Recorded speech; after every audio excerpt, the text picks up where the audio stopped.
Barco Liqueur, a podcast network.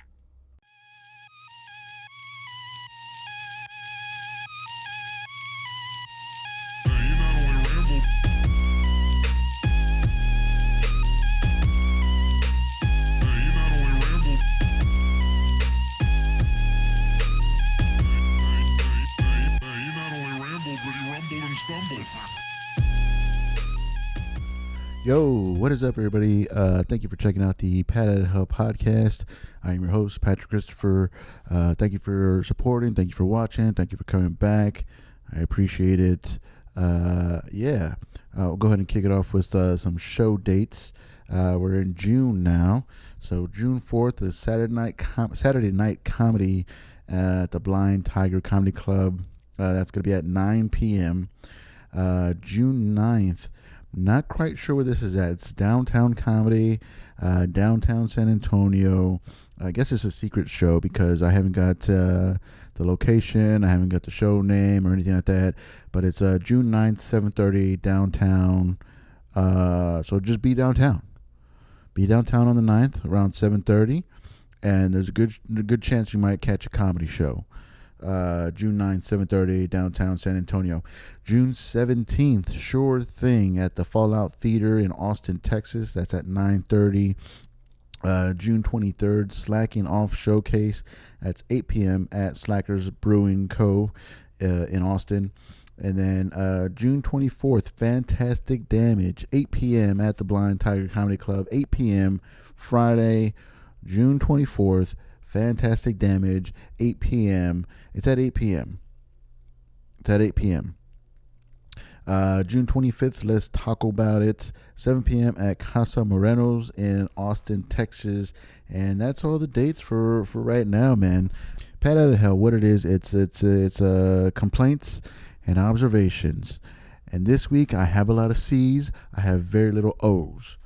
I got C's for days. C's for days. And I'll kick it off with this.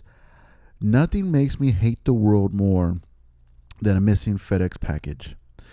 I don't know if it was FedEx. I don't know if it was one of my neighbors. I have had a package stolen before, but that was like a free thing through my work. Anyways, long story, it doesn't matter. So it's happened before. I didn't make a big deal about it because it was like from a third party thing, whatever. But this one was supposed to come in on Sunday. I was home Sunday all day. Didn't go anywhere. And then I checked the status of the order that was supposed to come in, and it said it got delivered at 11:30.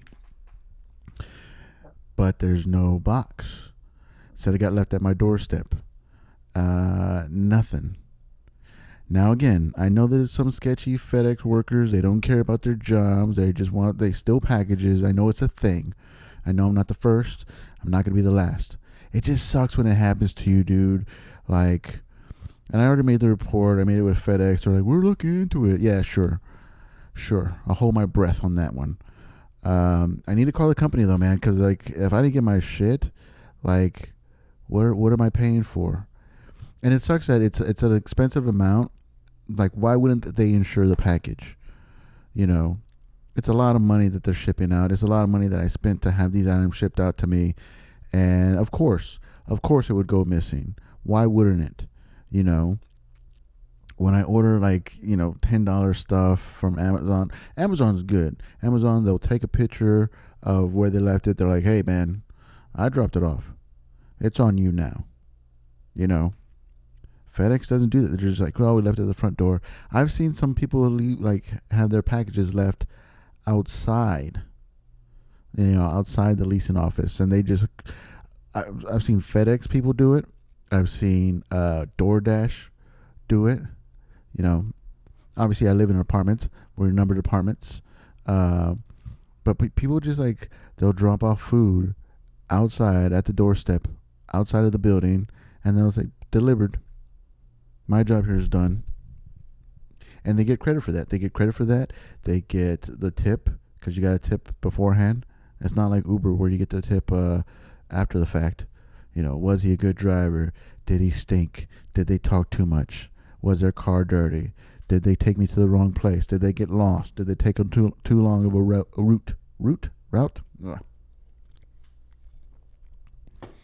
So that sucks. That's what I got to deal with now, man. I'm missing fucking equipment that was supposed to come in today, or not today, this weekend, and but yeah.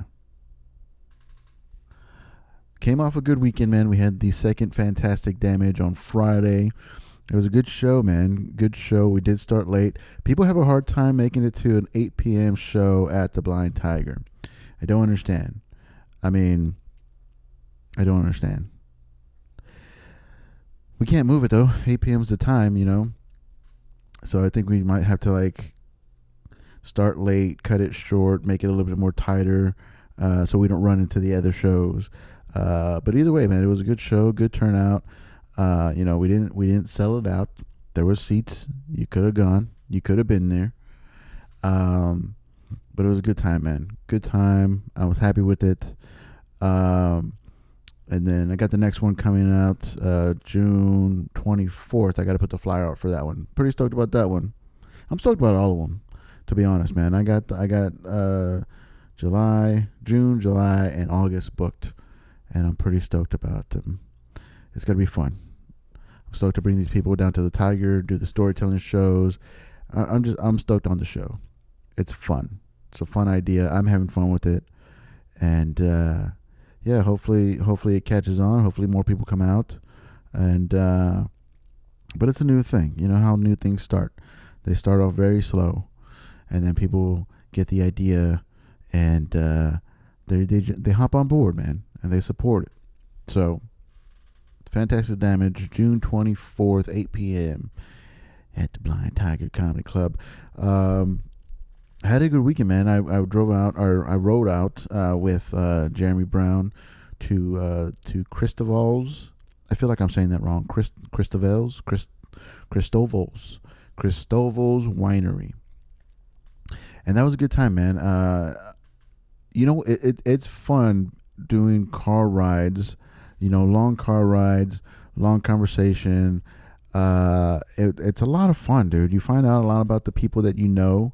I've known Jeremy for a couple of years already, and it's good times. It's a good hang session, and it makes the drive wasn't even that bad. It was like 6 hours round trip, but we had a good time. I'm speaking for myself, obviously. He could have hated the whole thing, but me personally, I thought it was cool. I did almost die on the way back, and if it happened, it wouldn't have been Jeremy's fault. It was the deer. We were like a foot away from hitting the deer, and when I saw it, I was on the drive back. It was really dark, pretty late. Well, not late. It was about 10 o'clock by the time I hit the road, and we didn't see it. We didn't see the deer, the doe,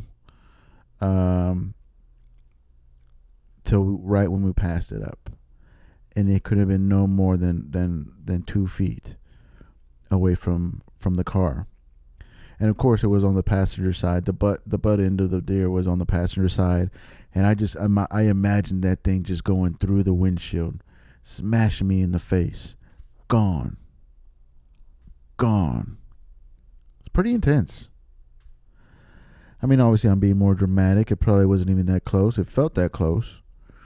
And then my ass was tight until we got to I-10, until like we could actually see lights around, until we could see that we're clear from deer. We're deer clear. But that was intense, man. I saw him today, and I reminded him. I was like, hey, I could have died, right? This trip that we made out to Cristobal to perform in a winery, to perform in a chapel, that could have been it for me. I could have been done. If we left just a minute earlier. Not even that. If we left 30 seconds earlier, 15 seconds earlier, could have changed everything.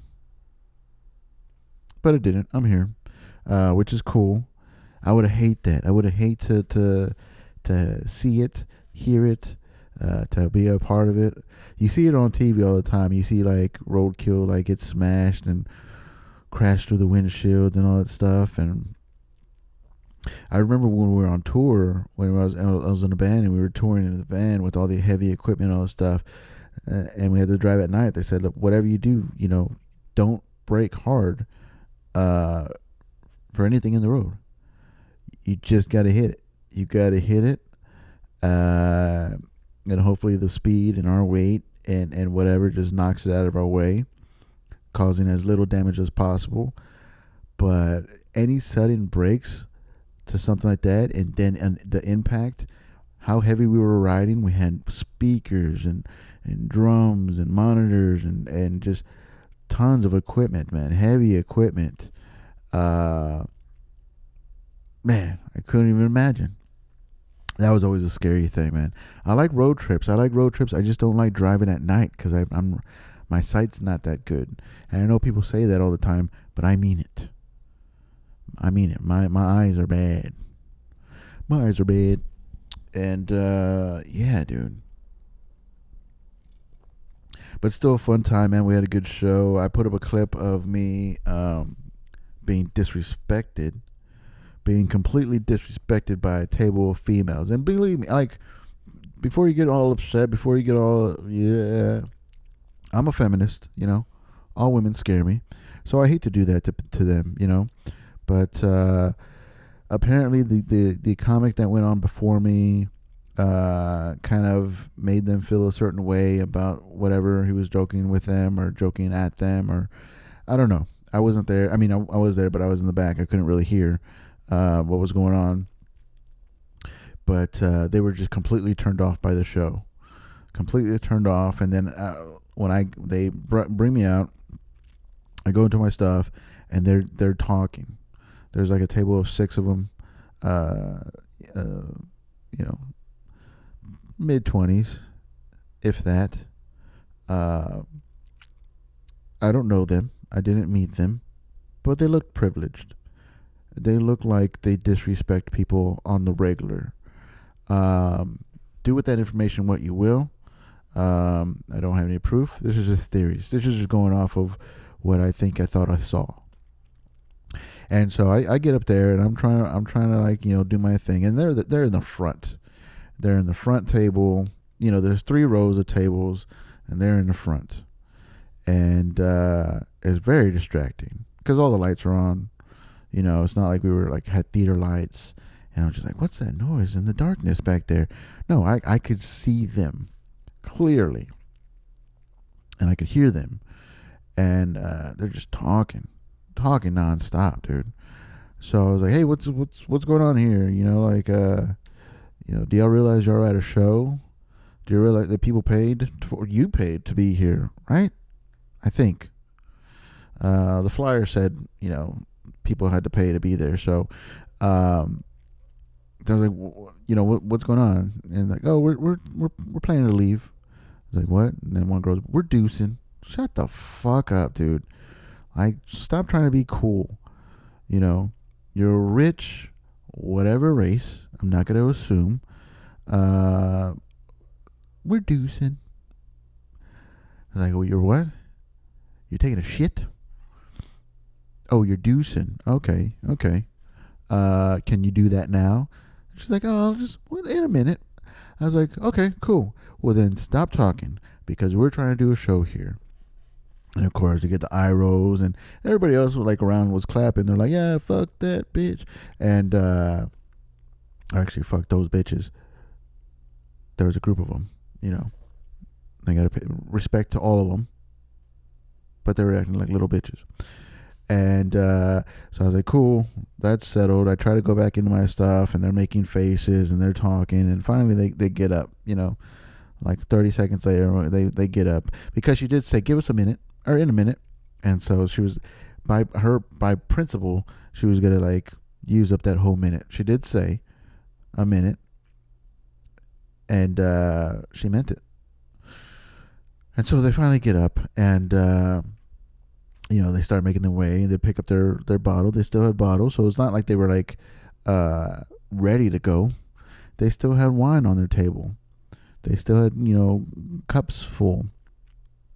But they wanted to make a point. They wanted to make a point and walk out during the beginning of my show, and or my set rather, and And yeah, and then they try to complain to the bartender in the back, and I'm kind of watching. I'm kind of just going on doing my things, checking in with everybody. How y'all doing? We're all good. Okay, let's start over.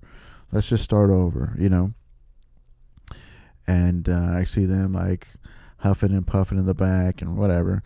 I was a little nervous because I don't know who's there. I don't know who's who out here. I don't know if they're people of power, you know. But I treat everybody like equally. If you're disrupting the show, I'm going to ask you to stop. And if you don't want to stop, I'm gonna ask you to leave. Cause this is my moment. Don't take away my moment. We continue on with the show. Continue on with my set. Everybody had a good time. I did about half an hour. And I don't really do crowd work, but I'll like tag people. Like if I get a certain reaction. There was one table in the back that did not like me. There was one lady that had the mask on, so I'm gonna assume that she laughed a little bit here and there. Everybody else at that table, nothing. There was an old couple, a couple old people at the front left table, and I kept pointing at them because they would like hear something, they would clap or they would laugh or they were like, I was surprised that they laughed at like some of the things that they laughed at. And so I was giving them all the business, and they enjoyed it. They had fun. They played along. It was good times. And then I found out later from the owner. First of all, the owner was not mad. He was not mad that I kicked those girls out. He's like, yeah, they sucked. They tried to complain, and I was like, well, you're ruining the show. So if you don't want to stay for the show, then you could just leave.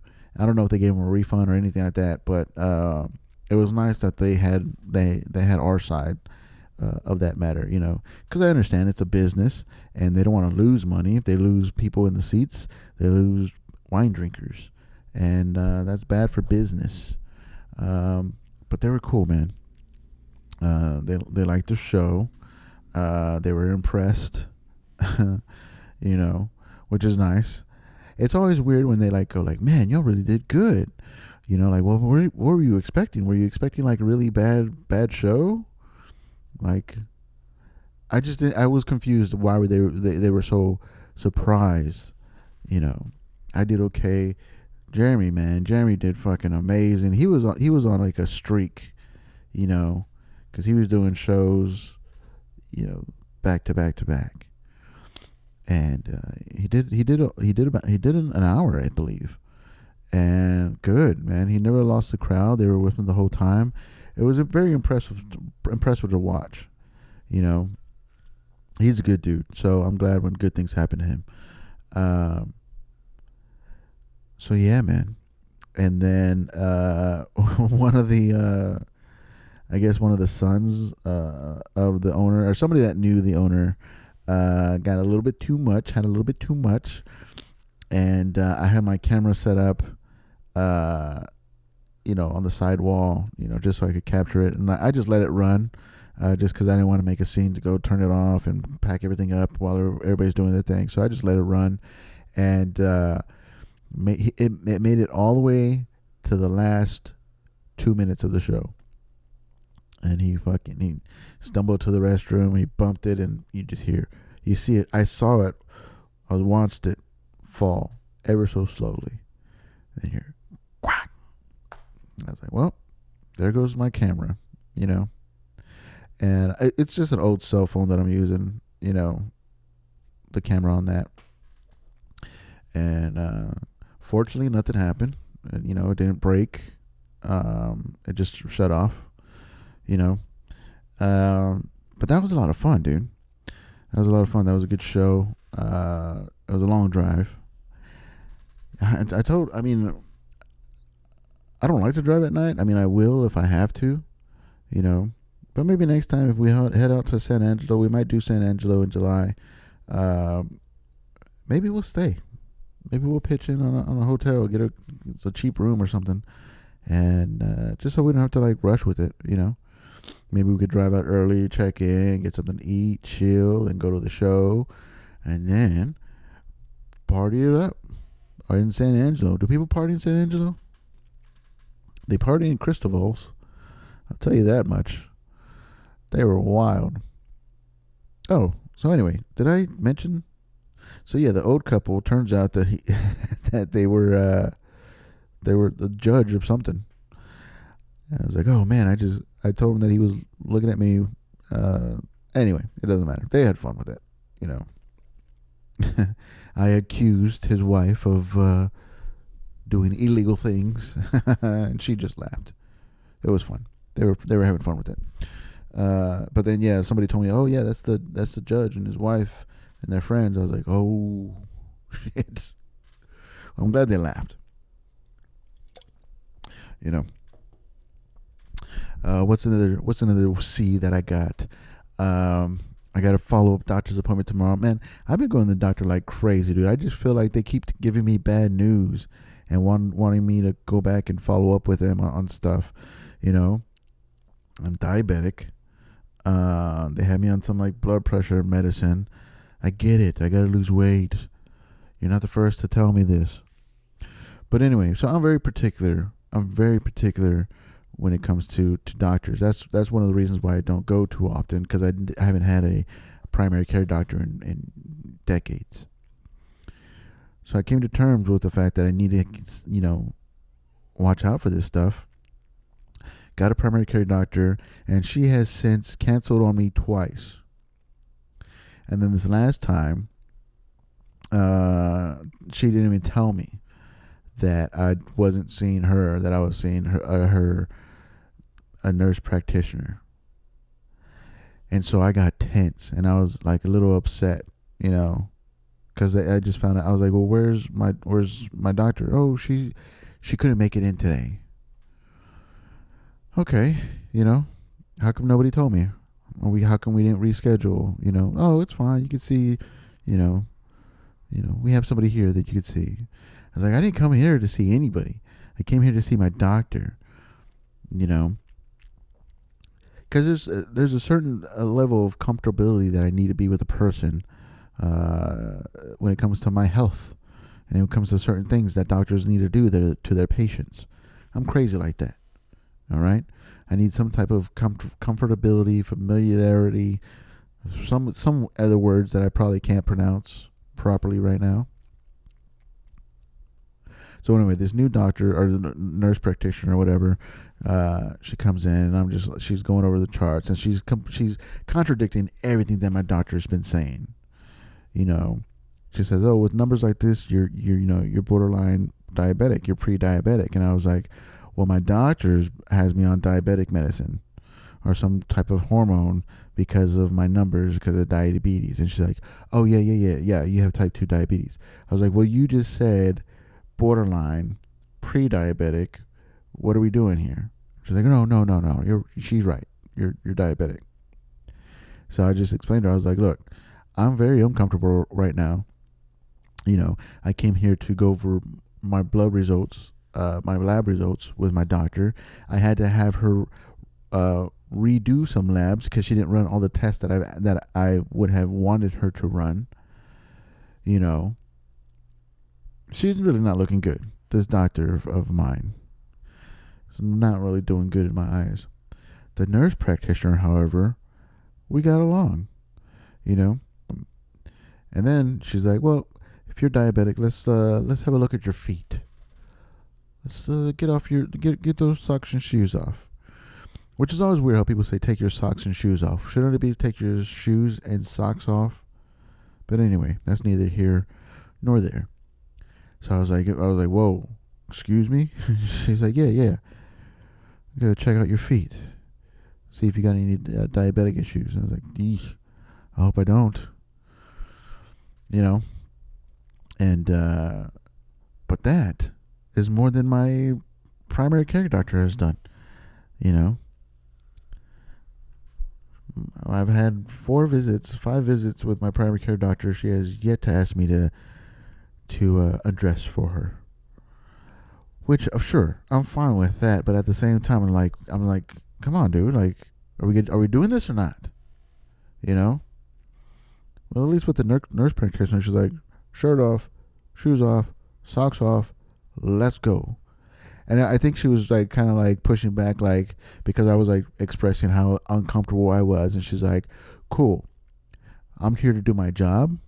I'm gonna do my job. Take the clothes off." I was like, "Eesh." I can't say no, you know. With doctors is one thing, like they don't need consent. They just like go like this. We're doing this, you know. And you're already there and you're paying for it. You might as well just go with it, you know. So yeah, I think I got this thing going on with this nurse practitioner. I got to follow up tomorrow. I don't know who I'm seeing tomorrow. I guess I'll find out tomorrow who my appointment is with. You know, I don't even know why I'm going back so soon. It was last week. It's only been a week. I think the more that I go back, the worse the news is gonna get. You know, like just tell me when I'm gonna die, dude. Just like give me that, give it to me, raw. You know, fuck all this bullshit. I understand. You know, this is dollar signs for you, but this is I gotta wake up earlier. I gotta go to work later. I gotta probably stay later because I go to work later. I don't know. But yeah, dude. What else? Oh yeah, I started a new podcast with some homies of mine. It's called DuderManHomieBro. DuderManHomieBro. And we just call it that because Friends was already taken. You ever heard of that? There's a TV show called Friends. Weird. I know about Friends, obviously. The first few seasons are funny. After that, it's just like wash. You know, whatever. But yeah, I started with the Jacob Flores and Scott Ramos and myself, and then we're gonna have a rotating fourth guest come out, and yeah, man, it's a lot of fun. Got a lot of editing to do because those guys they go off the rails pretty easy, and I'm just like, man, we can't say that. Jeez, we can't say that. Man, we're definitely not allowed to say that. You know. So if you saw the first episode and it didn't really make sense, I apologize. Editing those guys is hard work. It's a lot of work. But it's all in good fun, man. We have a good time when we just sit around, shoot the shit, talk it out. The DuderManHomieBro podcast. You can see that on YouTube, the Baba Core YouTube page, or look it up on Spotify. It's not on the other platforms yet. I got to work on that, but it's on Spotify and it's on YouTube. What more do you need? All right? I don't know. I guess that's it for this week. Thank you very much for listening. Thank you for supporting the Baba Core podcast network. Hopefully you're doing well, man. I'll get back to you. I'll check back with you later. Twitter and Instagram at your homie Pat, babacodecore.com. Check out the DuderManHomieBro. Oh yeah, if you don't like these solo episodes, this is what Pat Out of Hell is. Just solo episodes of me talking about my my C's and my O's. Look at the archives. Go back in the archives. I have the first podcast, which was Baba Core podcast. That's where I interviewed a lot of different people. That was a fun time. I had a fun time with the interviews. I've done X Lives, which was a very short-lived podcast, also interviewing other people. I've done Glass Clown, which I might bring back if we could figure something out. I don't know. But that's in the archives, all on the same channel, the Pat Out of Hell channel. If you go back, if you scroll back, you're like, I'm tired of this guy, listening to this guy talk to himself. I talk to other people. And if you want to hear that, go back to the archives. Then Let's Start a Fucking Band, which I really might bring that one back. I like that one. That was fun. And what else have I done? That's all in the archives, man. Check it out, man. I had some very good times, very good episodes with guests. And hopefully one day, when we all figure it out, I will have guests return on the Pat Out of Hell podcast. Until then, they're solo podcast. And if you don't like that, I'm sorry. Why don't you like it? What do you need? Do you need guests? Do you need me to talk to somebody else besides you? You know, I'm trying to figure it out, man. That's why really having a good time with the DuderManHomieBro podcast. It's fun to not talk to yourself, and it's fun to laugh with others. So, but yeah, anyway, Pat Ed Hill's going to remain the solo podcast. Eventually, I'll have a guest on if I can figure that out. It's a time thing, dude. It's so hard to do the scheduling and where we're going to set up, where we're going to record, all that good stuff. That's why, I don't know. Solo stuff is going to be where it's at for the Pat Ed Hill, I guess. Twitter and Instagram at your homie Pat, babacoacore.com. Thank you very much for listening. Thank you for supporting.